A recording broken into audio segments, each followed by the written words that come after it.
It's really so exciting that Tiva, you and Valerie are here today. And what I'd like for people to see, if we look at the history of this, can you take us back to the story of how did you end up going to the NIH, and tell us a bit about, that experience in meeting Mike and Joe and taking your children there. Well, I was a young divorcee with 2 small children. Valerie was 2, and my son was 6 months old. And she began to get bumps on her knees. And I went to a dermatologist in Shreveport, and he said he knew exactly what it was. He was very excited.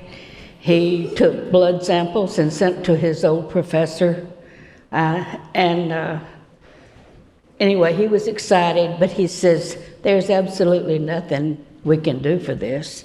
They won't live to be 5. And I said, they? And he said, the little boy has it too. He had 1 spot on his wrist. And so I left there with no hope. And we rocked on for a while longer, and I got remarried. And my second husband said, we got to do something for these kids. So I went to Houston to a heart specialist, and they took blood samples, and they put us on an extremely strict diet. No sugar, no fat, actually nothing but green and yellow vegetables, and very little fruit, because fruit was sweet, no sugar. And you try feeding a 2-year-old or 4-year-old on that. And it was very difficult for a while, and finally he said, we need to try something else. And so I went to a dermatologist again in Nacogdoches, and he said, I have no idea what the latest things are for this, but he said, I will find out. And he called NIH. He had a friend there. And when they found out that the children had many xanthomas by that time, they asked us to come up there. And that was the first hope I had. And Clark was 5 and she was 7. And everyone else had just told them, there's just no hope, there's nothing we can do. They will die soon. And we went to NIH, and they welcomed us. They treated us with respect and love. They did everything for us. They paid our way up there. The stay at the hospital was free. We had access to the best doctors, the latest medicines, and I just can't thank them enough for what they've done for my family. I just want to make something clear to the audience to set this in a little context. The year was 1968. Joe Goldstein and I were both clinical fellows at the National Institutes of Health in Bethesda, Maryland. We had just finished our residencies in medicine at the Massachusetts General Hospital, and we had been accepted to NIH. And Joe was on the heart service in the Heart Institute when Triva brought Valerie in. So that's the setting of the story. Neither of us knew what we were going to do with ourselves afterwards. And I personally had absolutely no interest in cholesterol or cardiology, or eventually became a gastroenterologist. So Can you, Mike, tell us about that first encounter, or well, Joe, do you want to talk about it? The first.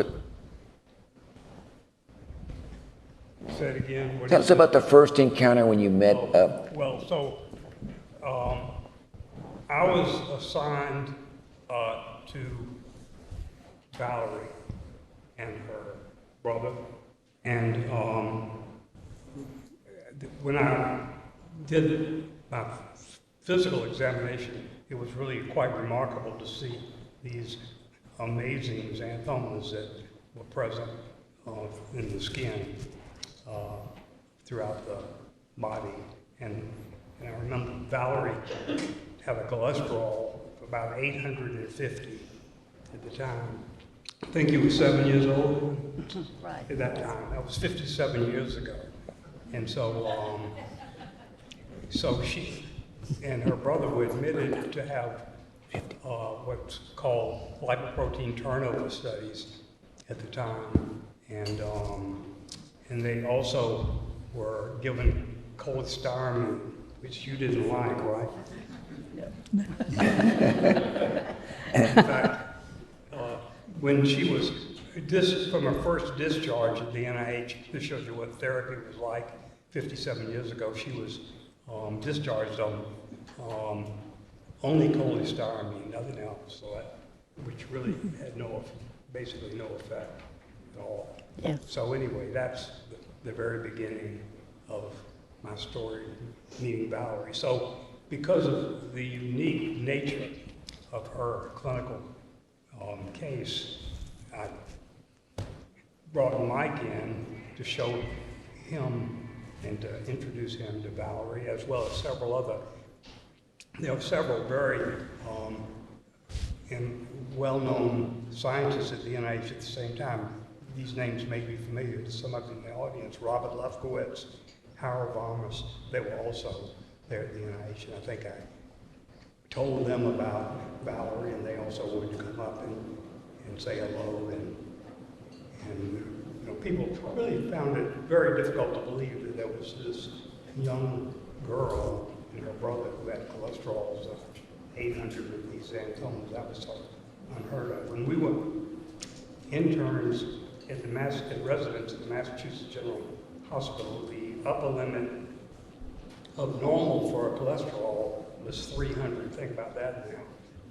So that was what was written on the hospital chart, and people didn't get any. There was not very much treatment you could do, but that was what the treatment was then. So, So we talk about a little bit the journey here. So the first visit, it's clear that you have this extremely high cholesterol. Tell us, what is your recollection of cholestyramine, bile acid binding resins? Tell us, what did that taste like? You mix it up and you had to drink it 3 times a day.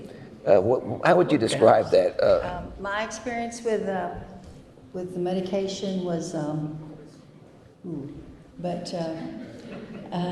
cholestyramine is a unique medication, is all I can say. It's like somebody went outside and dug about 1/4 of a cup of sand and poured it in a cup and said, drink this, get it down somehow. And you'd mix it with water, and they were really, really clever. They added a little bit of orange flavor to it, and it made it a little more palatable, I guess. But anyway, we would mix it with a small amount of water, but it was very thick and very gritty, and all you could do is just drink it as fast as you could and get it down. We had to take twice as much as everybody else because our cholesterol was so high. And we also had to do it 4 times a day. So it's like every time you think, I made it through this time, here comes the next time. So you just get to the point where it's a necessary evil, you just do it. So Mike, you want to take us now how the science evolved from this? Well, let me just add one more thing. In addition to the fact that there were no medicines for cholesterol, there were also no treatments for the coronary artery disease that she already had. And there was, in 1968, there were no angioplasties, there was no coronary bypass surgery. There was almost nothing, there was nothing that we could do for her. And I think it was that frustration, among other things, that made Joe and I think that we really needed to get to the bottom of this. I mean, the question is, what possible mutation, we knew obviously that it was genetic, what possible mutation could cause the cholesterol level to reach 800 in a 7-year-old girl? And we developed some theories, and all of which turned out to be wrong. But we decided that maybe when we finished our training, we would try to solve this disease. And so it's really, people have heaped some praise on us, especially Stacy, who gave that very touching talk. But it's really Valerie, and in fact, Treva, who are responsible for all of this. If that hadn't happened, I'd probably be a clinical gastroenterologist.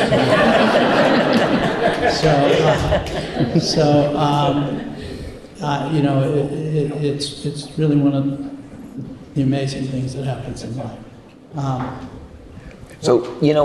Well, we'll do two things. Let's hear now a little bit about your journey, Valerie and Treva, in terms of, what's happened in terms of the treatments and you've gone through, but then also, if you could tell them a little bit more, Joe and Mike, about how the science evolved. So maybe, what you want to do, let's start with the science a little bit, and then we'll go back and forth.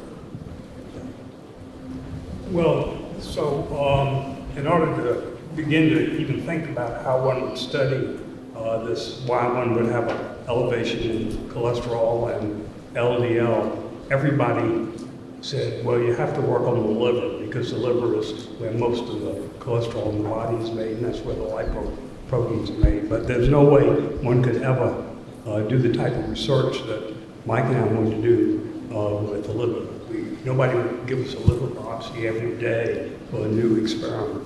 So we resorted to human fibroblasts. And the time we began working on human fibroblasts in around 1971, 72, there have been only 1 or 2 studies before that had been done on human diseases using fibroblasts. And so there was a precedent that fibroblasts might be useful, but there was no evidence that they might be useful for what we wanted to do. And the starting point for the studies were to work on the enzyme HMG-CoA reductase, which was known from previous scientists to be what's called the rate controlling enzyme in cholesterol synthesis. And Dr. Brown had worked on the purification of that enzyme earlier from liver. But again, we had a challenge to develop a microassay that could be done in fibroblasts. And so our first studies were to examine the activity of this enzyme and to see if lipoproteins like LDL or HDL, when added to the culture media of the fibroblasts, would affect the activity. Let Mike take it over from there. Yeah. Well, I should add that in addition to the clinical experience at NIH, both of us had worked in laboratories, basic science laboratories. And so we had learned the techniques of modern biochemistry. And so the approach, and we had a theory. The theory was that it must be that the body overproduces cholesterol. That the only way you get such a high level of cholesterol in the blood is if the body is just producing it. Because we knew it had nothing to do with diet, because as Treva said, and Valerie, she was treated with a total cholesterol-free diet, and it didn't make any difference. So the idea was that if we took these fibroblasts, could we show that they overproduced cholesterol, and if they did, was it due to this high activity of this enzyme, HMG-CoA reductase, which controls the rate of cholesterol production? And what we found was that the cells from patients like Valerie did overproduce cholesterol, but the reason that they overproduced cholesterol was that they couldn't take up the LDL particles that were in the serum in which the cells were grown. So when you grow cells in tissue culture, you put in fetal calf serum, which contains LDL, And cells from a normal person only make a small amount of cholesterol under those conditions because they use LDL receptors to take up the cholesterol, and they use the LDL cholesterol in order to grow. But what we found was that cells from children with homozygous FH couldn't take up the LDL particle, and instead they manufactured their own cholesterol. And so suddenly we knew that the primary problem wasn't that they were overproducing cholesterol. The primary problem was they couldn't take up LDL from the culture medium. And we went on to do animal studies to show that the LDL receptor, well, first of all, we figured out, well, the question is, how does a normal cell take up this complicated particle like LDL? No one had ever seen anything like that before, where you could somehow a cell could attract and take in something like an LDL particle. So we had to work out how that actually happened, and we realized that there was a protein on the surface of the cell that attached to the LDL and took it into the cell.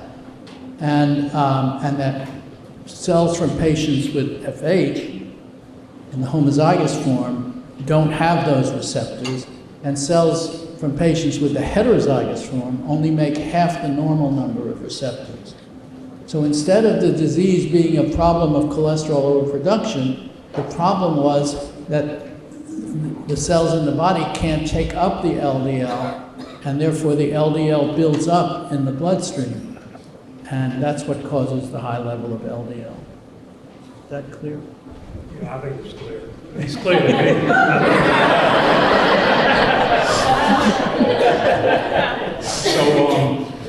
So the most controversial, well, let me just say that the experiment that really told us that we really had something really important is Mike and I designed an experiment where the cells from a normal individual and the cells from an FH homozygote were incubated with LDL, and another set were incubated with HDL. And then the cells were taken out of the dish, and then the HMG-CoA reductase was made.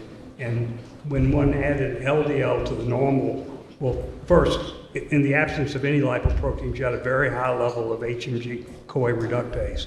And then when you added LDL to the normal cells, within 6 to 12 hours, it had come down 90%.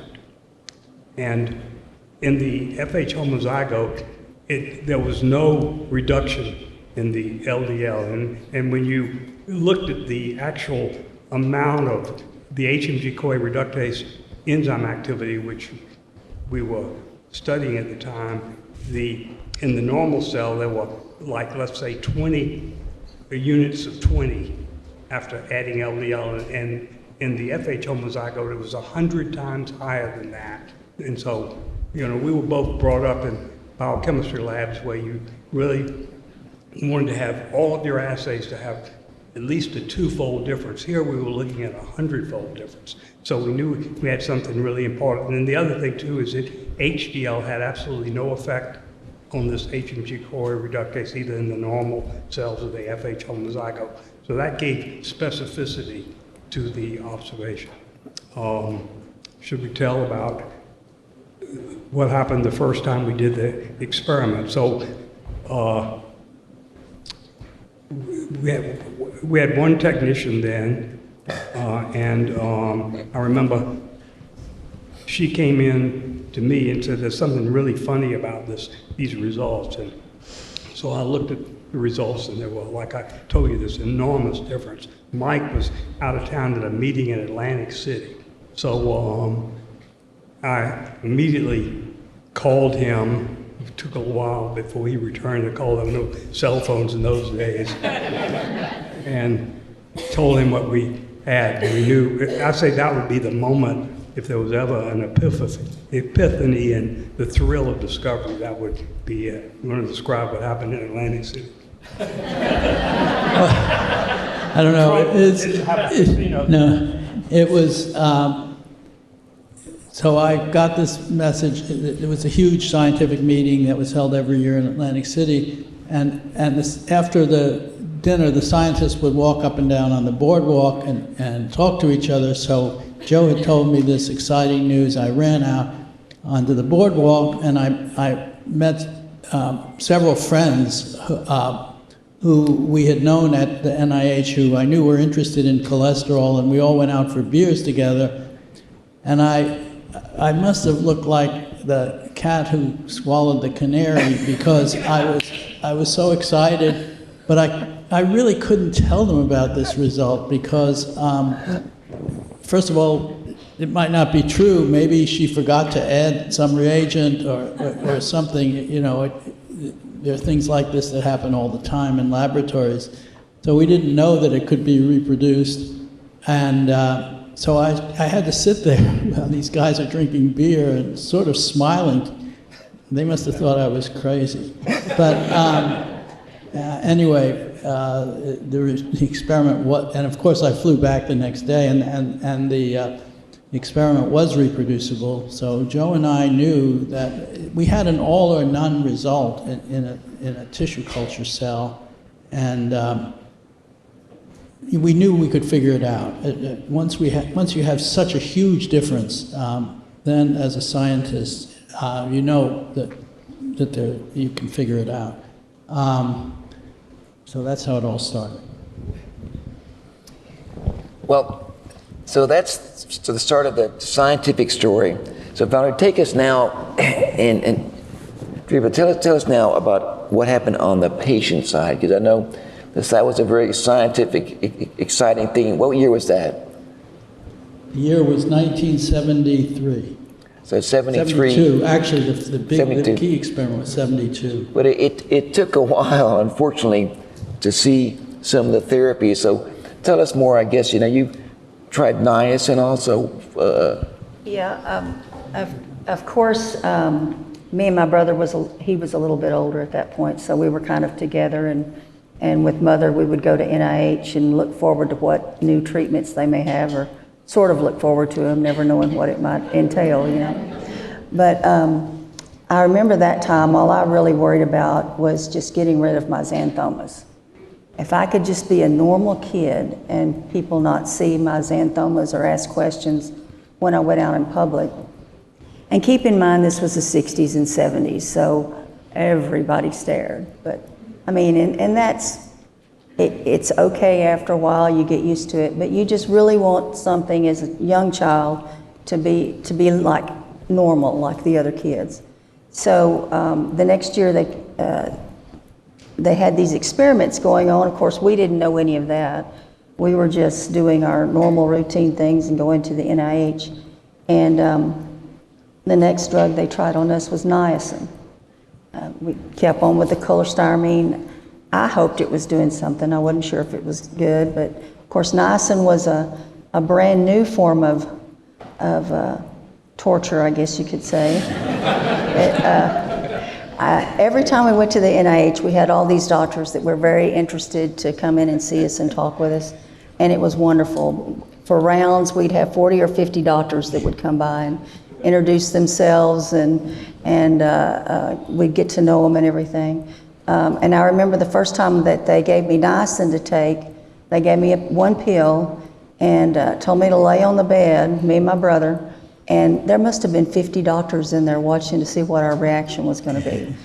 And of course with niacin, it's this burning and stinging, and you turn bright red, and all the blood's rushing everywhere, and you're just on fire. And they're like, "How do you feel now?" "Well, it's we're really, it's time for this to end." But anyway, it was successful, and we ended up, I think that by the end of it, we built up a tolerance to it, and we were taking like 30 or 45 pills 3 times a day of niacin when we were little, and those were the main drugs that we had for quite a while, until plasmapheresis came out. And my numbers were doing better than my brother's, and so they were starting him on plasmapheresis when he was around the age of 12. No, earlier than that. Or 10. And at that time, when you went through plasmapheresis, they didn't have, it wasn't as easy, which it's never easy as it is now. But in those days, they just took out our plasma and replaced it with human plasma. Well, he was able to tolerate it, but I wasn't. That really caused me to have some reactions. So I couldn't stay on the plasmapheresis very long, but he continued to have that done. And then he started having really bad heart problems when he was 12. About 12. Yeah. About 12, 13.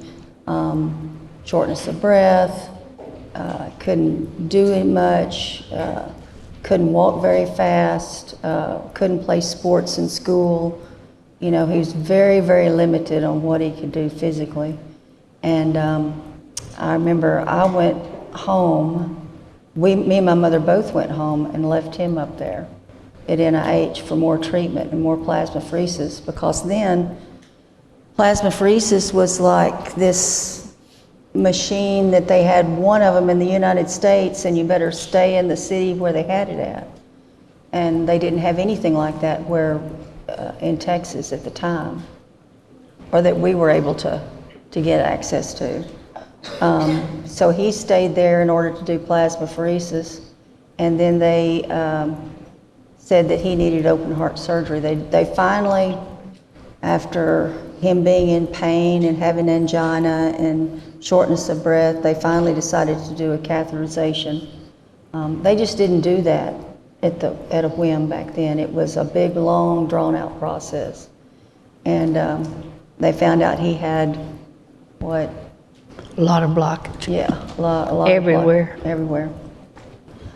So they sent him to Houston to have open heart surgery. That we're going to fix him with the open heart surgery and everything. And we made it to Houston, and I'll let you tell a little bit. Okay, I've got it. That's right. When he was still 13, but he went to NIH and stayed alone up there 6 months. And I think that was really hard on him. But they kept him because his heart was getting much worse. And so in January of '78, they sent him to Houston, and he died during surgery. Dr. DeBakey did the surgery. He had been invented the heart pump, and that was a new thing then. And he was doing the bypasses. He hadn't been doing them long, but Clark died during surgery. And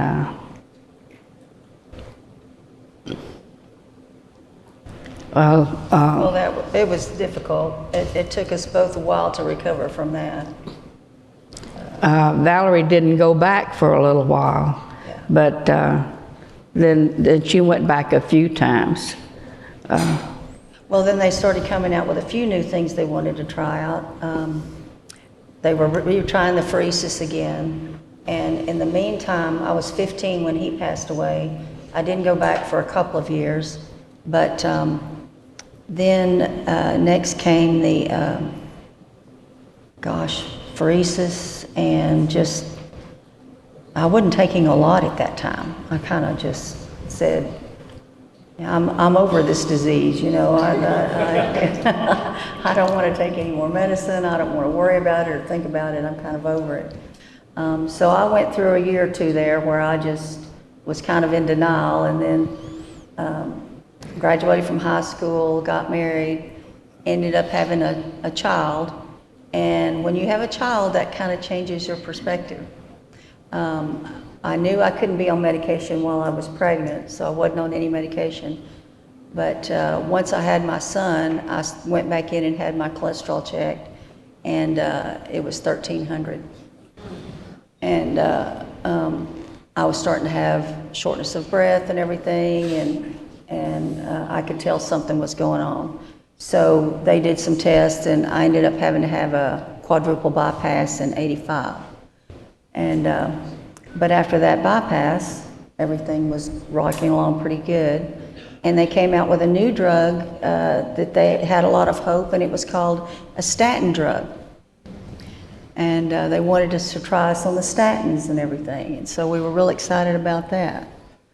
And I don't know just when that kind of started for y'all. So, yeah, and then take us back from you realized that there was inability to take up LDL, so there was this receptor, but the whole process, you were trained in biochemistry, but then the cloning, the molecular pathways, the cell biology. Take us a little bit through how you worked through all this, because it's pretty extraordinary, the science that came out of this. So, well, let me just make a point. You said statins obviously did not have much of an effect. Is that right?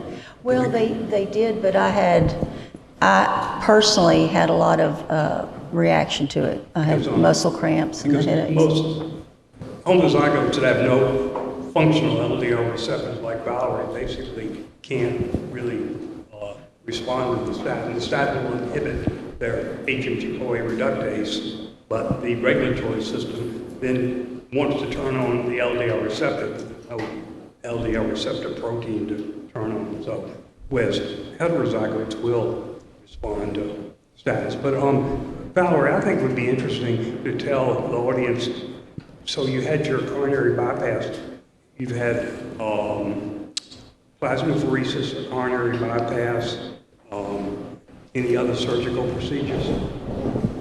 Well, at that point, I wasn't on a lot of medication, so I still had xanthomas.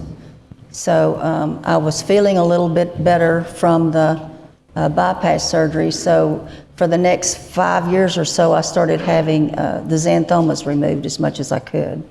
That took a long time because I had them knees, hands, feet, elbows, everywhere. And so that rocked along, but that plasmapheresis, I think, is really what stabilized me or kind of got me through. It was difficult because I live in a small town, and the closest plasmapheresis machine was like 3 hours away in Houston. So that was LDL apheresis at this Yes. time. So that was more efficient. Yes, the more efficient one came later. I mean, looking for the machine and trying to find a hospital that would be willing to take it for one patient or two patients, and having the personnel to run it. At times I was having a pheresis done in the doctor's office, in a closet, basically, or, wherever I could have somebody come and do a pheresis on that machine. When the aortic valve, you want to mention that one too, about the aortic valve? Well, that happened later in life. That was later on, yeah, right? Later on. I didn't really have, I started having other major issues. That rocked along for about 25 years. And then in 2015 Carotid, yeah. Is when I had more problems. I had the flu, wouldn't go away. I had problems breathing. I had arrhythmia. So they wanted to do an ablation. And I said, I think I need to go to big cardiologist in Houston. I don't want to just have an ablation done. And when I went to Houston, they found out that my mitral valve needed to be replaced. I believe it was my aorta had some damage to it, and there was a hole in my heart.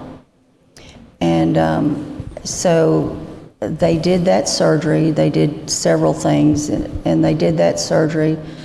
And I was in the hospital for almost 3 months with that. And they replaced my mitral valve with a mechanical valve at that time, which meant I had to be on the blood thinners. I had to check my INR every day and that type of thing. Right after the main surgery, I went home finally for about a week and ended up having a brain bleed and had to go back to Houston for another month. And then they sent me home. And when you go through 3 months of surgery and recovery, there's a lot your body, I think I lost 45 pounds, and and couldn't hardly walk and everything else. I mean, it really did some damage. But then I was having to check my INR at home and do things myself. And then in the February of that year, I ended up having another major brain bleed and had to have that repaired and had to have my head shaved, and that was liberating. But It is. You're an amazing person. well, I have to say that, when Joe and I left the NIH, we were only there, Joe was only there for 2 years, and then we moved to Dallas. Ironically, Treva and Valerie had come from Texas. Joe had been a student here in Dallas at UT Southwestern, and he decided to go back and begin his career here in Dallas. And since we wanted to work together, I had to move to Dallas, which was not a popular thing for me, and especially for my wife back in 1971. But so we both ended up in Dallas. All of us, ended up in Texas. But the interesting. We had assumed that Valerie had died. I mean, we had no reason to think that she would have done any better than her brother. And it was only, I don't know, Joe, 7 or 8 years ago, maybe 10 years ago, we gave a lecture in Washington, D.C. to a group of endocrinologists. And we frequently showed Valerie's picture with her xanthomas from when she was 7. And after the lecture, a physician came up to us and said, I know that patient. And we said, what are you talking about? You know that patient? And he said, yes, I've seen her. She's my patient. I said, wow, where are you? I'm in Houston, and Valerie's my patient. It was the first time that we realized that she was still alive, and as you see, she's a very courageous person and has been through an awful lot. But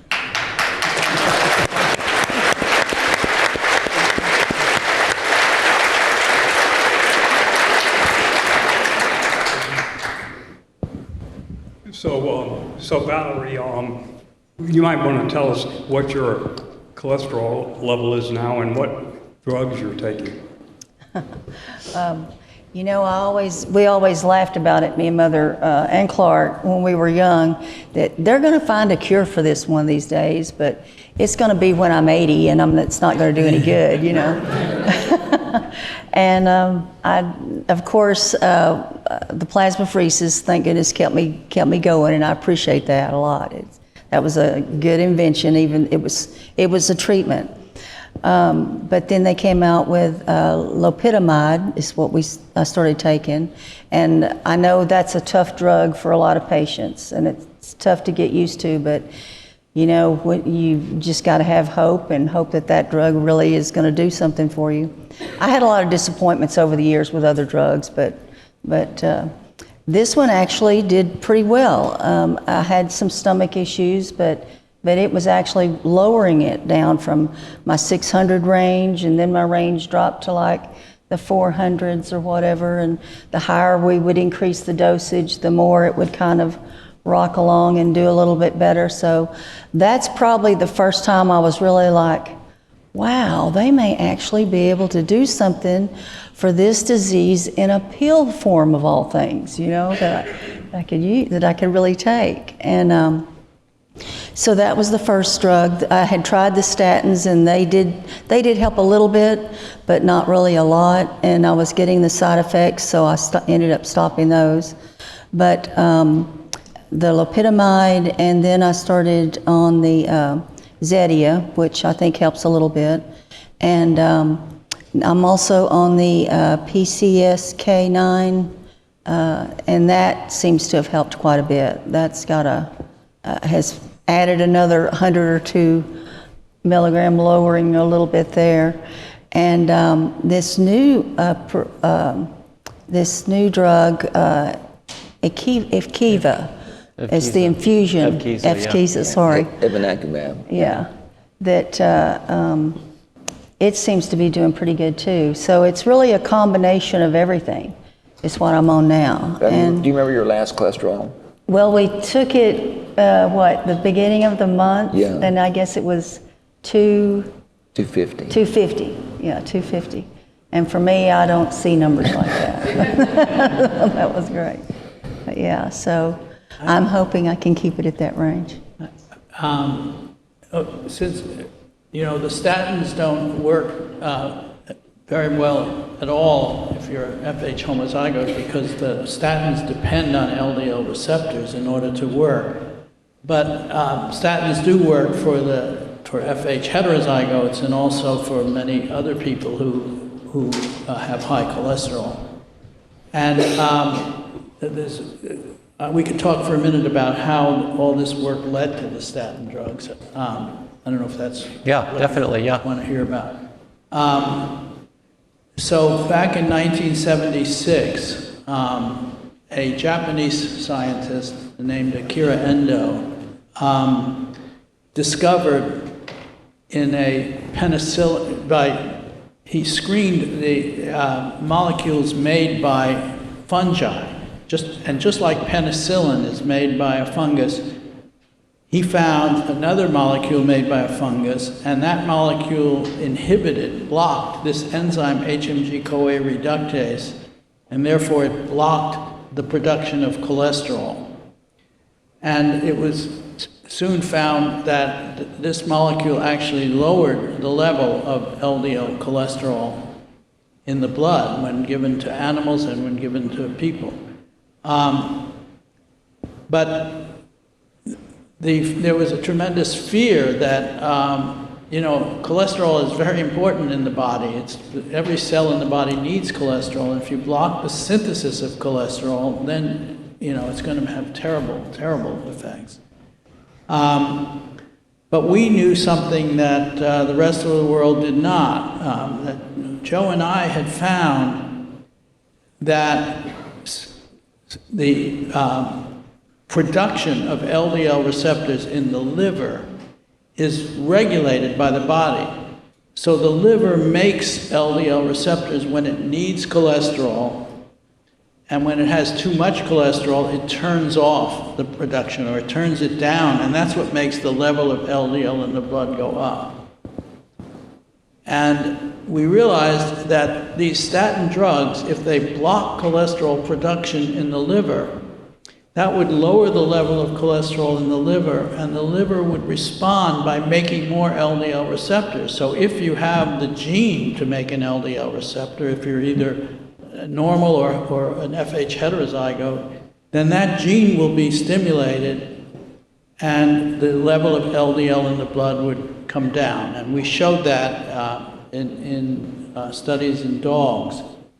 And so we encouraged the Merck company to engage to try to find, the Japanese had found one of these molecules, but maybe another fungus made a different version of it. And sure enough, the Merck scientists found another version, and it turned out that it was the Merck company, not the Japanese company, that actually introduced the first statin drug back in 1987. And everyone in this room should know that statins are being taken by 40 million Americans now. And they've been shown very clearly to lower LDL, reduce heart attacks, and extend life. But it all comes down to the fact that these LDL receptors get turned on when you take a statin drug, and that's what lowers the LDL. And you don't have to block cholesterol production all over the body. And so, again, it's really Valerie and Treva's experience to the NIH that certainly helped hasten the development of the statin drug. So you guys have made quite a contribution to public health.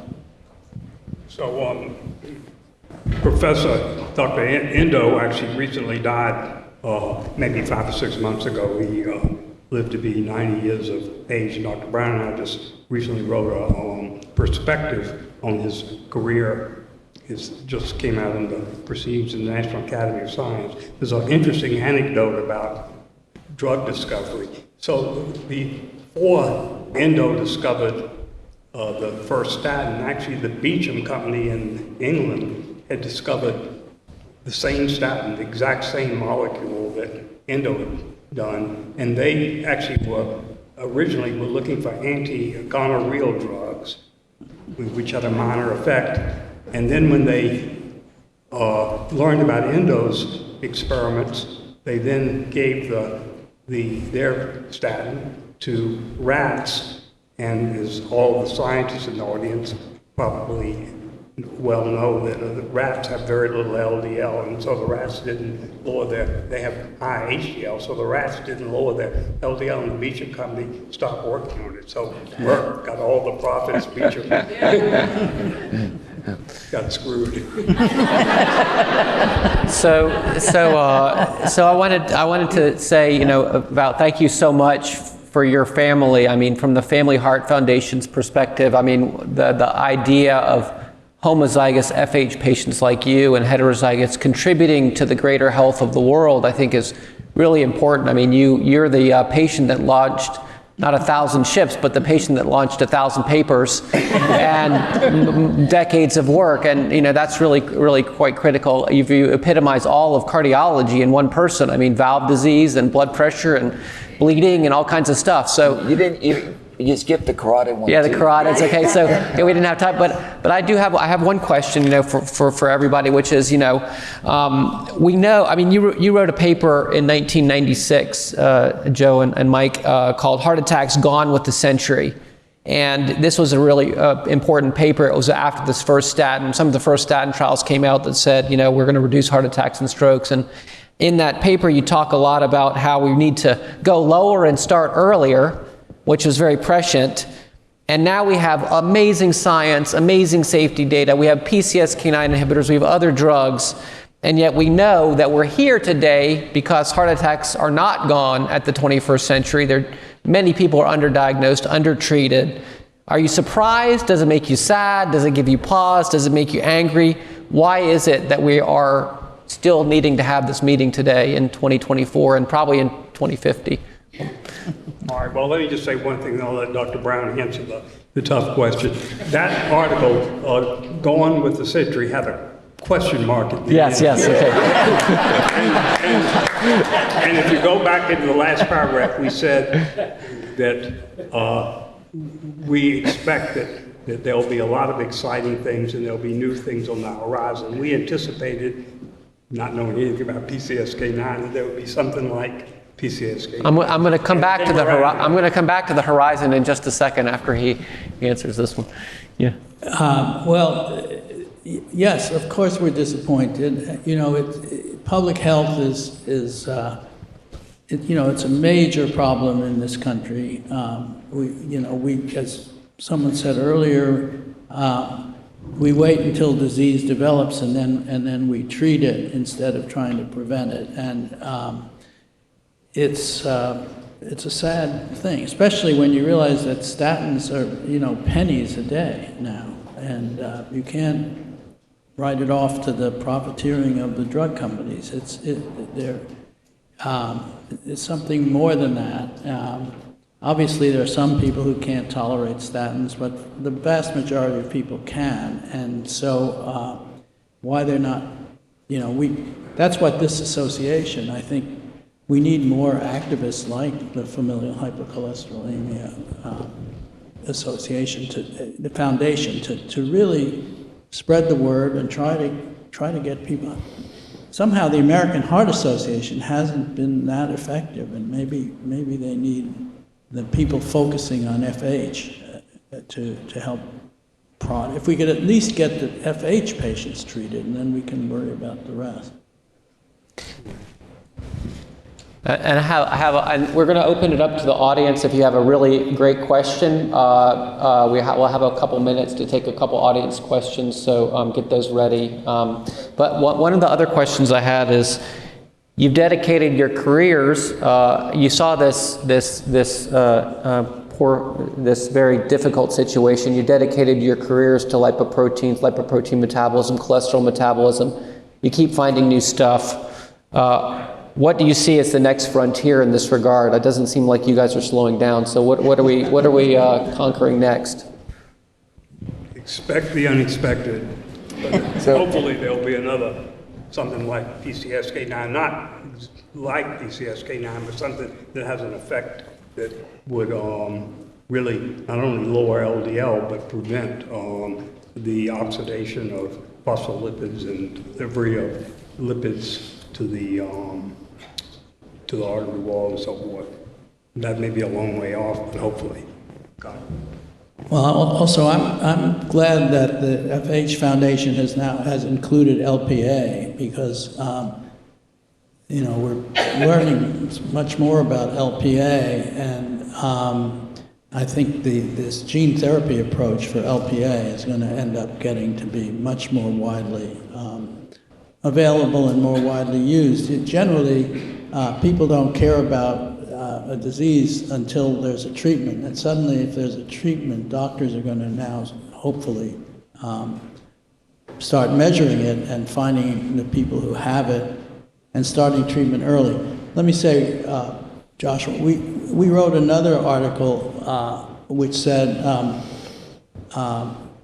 lowering plasma LDL, not only how low but how long, and trying to emphasize that it's crucial to start early in life because atherosclerosis is a chronic progressive disease, and if you don't start early, you're not going to have, we're starting way, way, way too late now in the treatment. And so that's the other thing for the future. Josh, at one point, not just statins, but ezetimibe, PCSK9 inhibitors, bempedoic acid, all of them work by upregulating the LDL receptor. So it has really been a pivotal story. But one thing that is new is ANGPTL3, because we're seeing, this very nice reductions, and hopefully there'll be another area. I will want to say, when he said about heart attacks coming at the end of the century, Josh, when I was a resident, I gave this thing about HDL. I was really excited about low HDL, and Dr. Goldstein said, Chris, he says, that was a nice lecture. He says, but HDL is very complicated. and he said, I would suggest that you focus on something else besides HDL for your career. So you called that one pretty well, Joe. In terms of therapeutic target, it's been tough, but maybe we'll get something. Who knows? Are there any questions from the audience?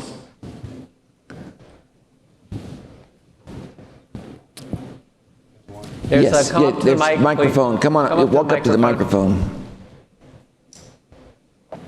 So I think it does important. One of the key issues is early detection and then starting early in life. And really, we know now that statins are safe. You can start at age 10 if someone's heterozygous, or much earlier, and make sure that you've got the cholesterol down lifelong. It's the area under the curve, basically. Yes. My name is Leanne Hutchinson. Thank you. This has been incredible, getting the history. If I could do this for all my classes, I would have been gone through it great. But the question I have is just practical.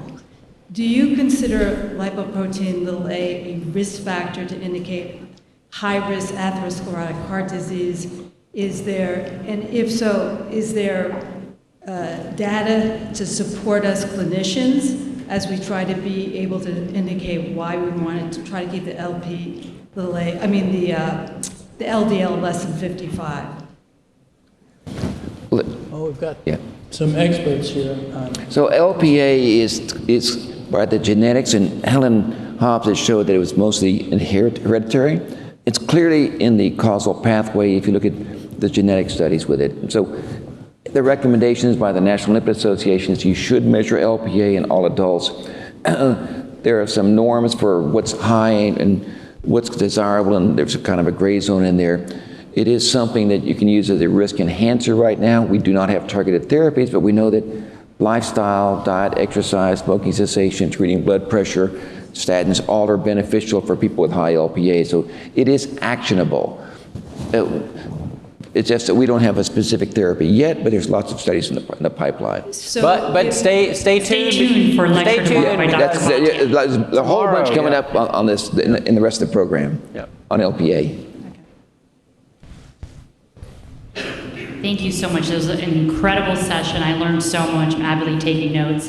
I have a question about the scientific relationship between Drs. Brown and Goldstein. It is really an enduring partnership and something we don't see often in academic medicine. And I wonder if you can just tell us, how did you make it work and how do you keep learning from each other after so many years? Not easy. If it were easy, you'd see more examples of it. In my case, I'd say I've only found two people in this world who could tolerate me, Joe and my wife, and we've all been together for 60 years. So,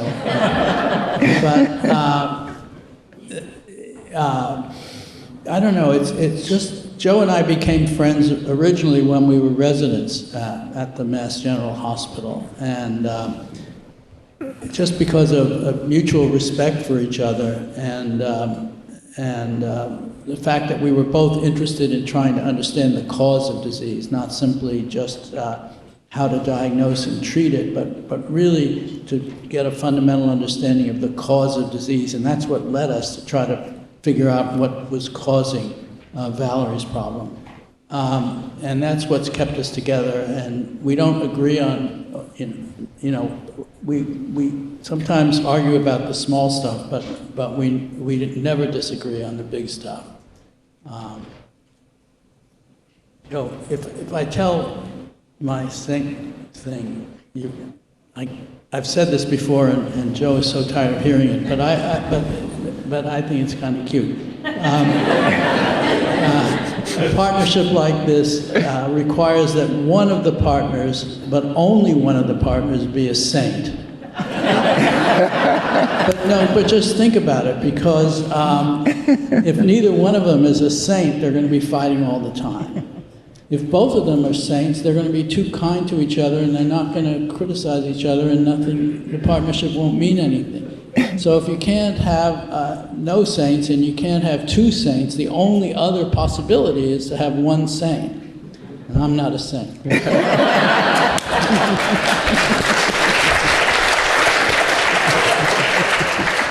That's true. So I'd say the worst part of this 53-year-old partnership is that people are always getting us mixed up. In fact, they're always calling me Joe. Thank you so much. That was an amazing session. That was amazing. I think we have to wrap up now because we have to move on to the next session. But thank you so much. And we're going to have a very short break, and then we're going to come back for our amazing awardee. Thank you so much.